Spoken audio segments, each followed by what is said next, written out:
Hello friends, welcome to my YouTube channel. সকল দর্শক বন্ধুকে আবারও স্বাগতম জানাচ্ছি আমার ইউটিউব চ্যানেলে। আর যে নতুন বন্ধু তাদেরকে আমন্ত্রণ জানাচ্ছি চ্যানেলটি সাবস্ক্রাইব করে পাশে থাকার জন্য।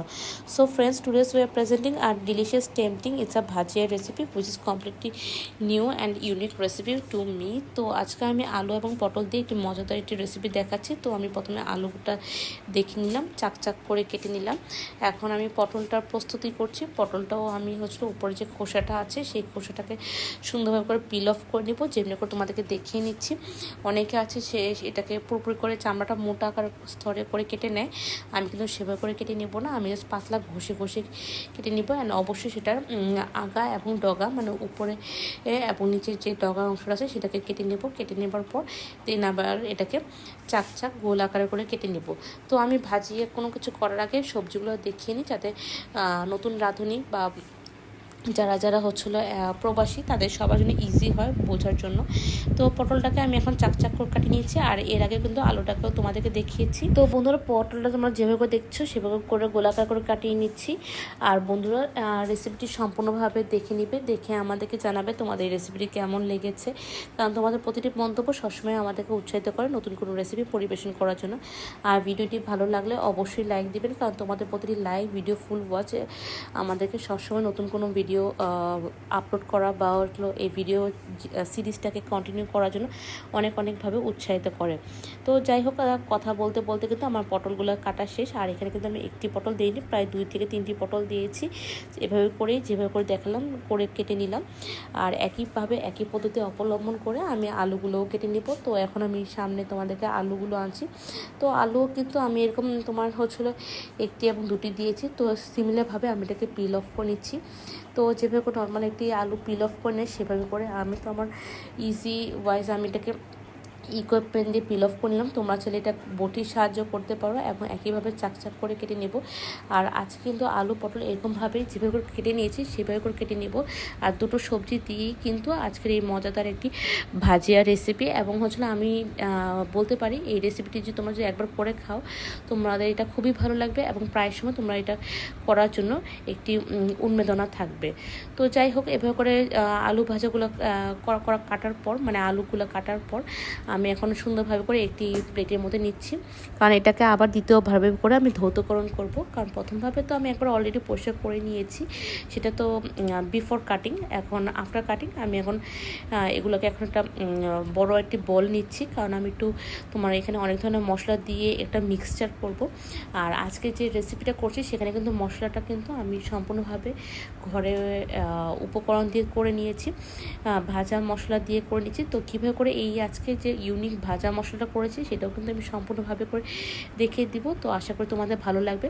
তো ভাজা মশলা করার আগে আমি এখানে দিয়ে দিচ্ছি তোমার সামান্য হলুদের গুঁড়ো, লাল মরিচের গুঁড়ো, দিয়ে দিচ্ছি সামান্য একটু ধনিয়ার গুঁড়ো, আর দিয়ে দিচ্ছি পরিমাণ মতো নুন। তো এগুলোই তোমার বাজারজাতকরণ যে মশলা আছে সেই মশলা থেকে। বাট এই মশলার বাইরেও আমি একটা রোস্টেড একটা মশলা তৈরি করব বা মশলা তৈরি করব, যেটা কিনা তোমাদেরকে আমি দেখাবো। এবং এটাই কিন্তু আজকে মেইন মশলা হিসেবে ব্যবহৃত হবে। এটা জাস্ট আমি ম্যারিনেট করব।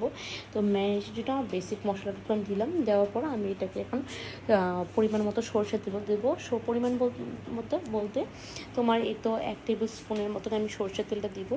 দিয়ে এটাকে ভালো করে আমি ম্যারিনেট করব, মানে যাতে আমি এটা খেয়াল করব যাতে প্রতিটি বেগুনের চাক এবং প্রতিটি আলুর চাকগুলো যেন ভালো করে ম্যারিনেট হয়ে যায়, কোনো অংশ যেন ফাঁক ফোকর না থাকে বা গ্যাপ না থাকে। একদম এপিট ওপিট সুন্দরভাবে করে আমি এটাকে ম্যারিনেট করে নিব।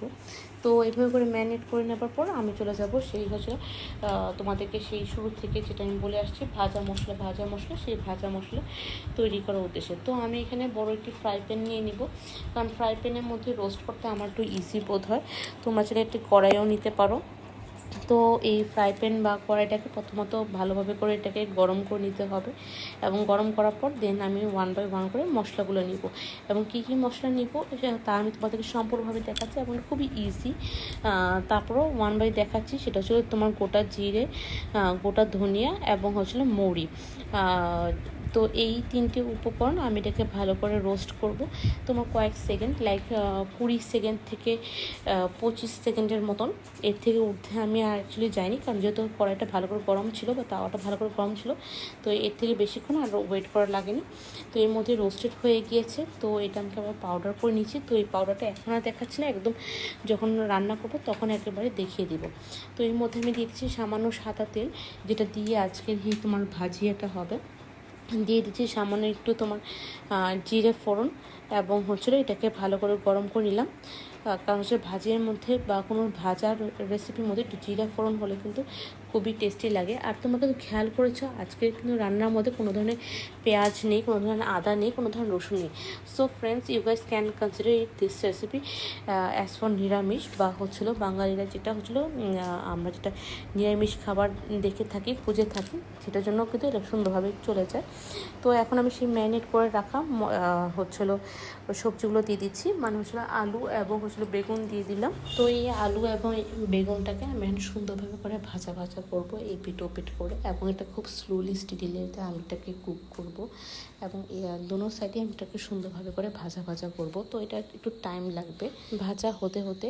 তো এটা মোটমাট 2 থেকে 3 মিনিট লাগবে তোমার খোলা আছে ভাজা করতে। তারপর আমি এটাকে ঢাকনা ঢেকে দিচ্ছি, এটা যেন আরও একটু সফটলি কুকড হয়। তো এখানে ঢাকনাটা আমি আরও 2 থেকে 3 মিনিটের জন্য দিয়ে দিলাম।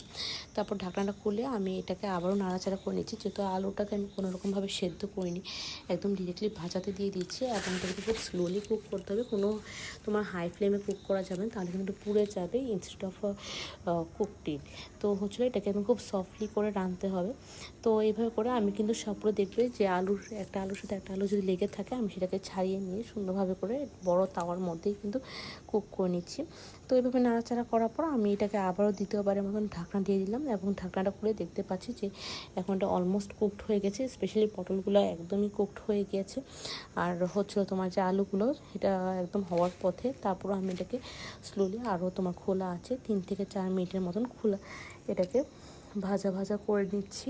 আর এর মধ্যে আমি দিয়ে দেবো একটু সামান্য একটু কাঁচা লঙ্কা কুচি, এবং কাঁচা লঙ্কা কুচিটা কিন্তু সম্পূর্ণ কিন্তু নিজস্ব টেস্ট বার অনুসারে। আমি এখানে কাঁচা লঙ্কাটা তোমার 3 থেকে 4টি একদম ছোটো ছোটো করে কুচি কুচি করে অ্যাড করে দিয়ে দিয়েছি।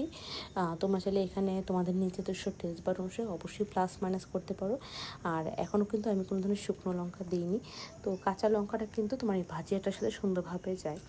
এবং এরপরে আমি এখানে দিয়ে দেবো সেই মশলাটা, যেটা কিনা আমি তোমাদেরকে আগে জিরা, ধনিয়া এবং যে মরিচের ভাজাটা করেছিলাম, এবং যেটা ফাইন পাউডার করছি সেটা আমি দিয়ে দিচ্ছি। তো এই দেখো সেই গুঁড়াটা, এবং আমি এখানে তোমার উপর করে ছড়িয়ে দিচ্ছি, আর এভাবে করে নাড়াচাড়া করে নিচ্ছি। এখন এখানে টোটাল আমার 1 টেবিল স্পুন দিয়ে আজকের এই ভাজির যে মশলা করেছি, সেই 1 টেবিল স্পুন দিয়ে এই মশলাটা কভার হয়ে গিয়েছে। আর যদি পরিমাণ যদি বেশি হয় তাহলে একটু বেশি লাগবে, তবে এই মশলা তোমার চাইলে সংরক্ষণ করে রাখতে পারো অন্য কোনো ভাজা মশলার সাথে, বা অন্য কোনো ভাজা টাজা হলে তখন কিন্তু এই মশলাটা সুন্দরভাবে তোমরা ব্যবহার করতে পারবে। তো এখানে কিন্তু আমি 1.5 টেবিল স্পুন দিয়ে আজকে এটা কভার করেছি। দেন এটাকে আরও তোমার 2 থেকে 3 মিনিট সময় নিয়েছি এটাকে টোটালি সুন্দরভাবে কুক করার জন্য। এরপর লাস্ট নট লিস্ট আমি এখানে ধনেপাতা দিয়ে আমি এটা এখানে পরিবেশন করলাম, এবং সেটা রুটি দিয়ে খেতে খুবই ভালো লেগেছে। তো বন্ধুরা, আজকের রেসিপিটি তোমাদের কার কেমন লেগেছে অবশ্যই জানাবে, আর ভিডিওটি লাইক করে পাশে থাকবে। তো আজকের রেসিপিটি এখানে এতটুকু রইলো, আবার দেখা হবে অন্য একটা রেসিপি নিয়ে, অন্যরকম কথোপকথন নিয়ে। ততক্ষণ পর্যন্ত তোমার শরীর সুস্থ থাকবে, ভালো থাকবে এই কামনা করি। সকলকে tata, bye bye, and take care.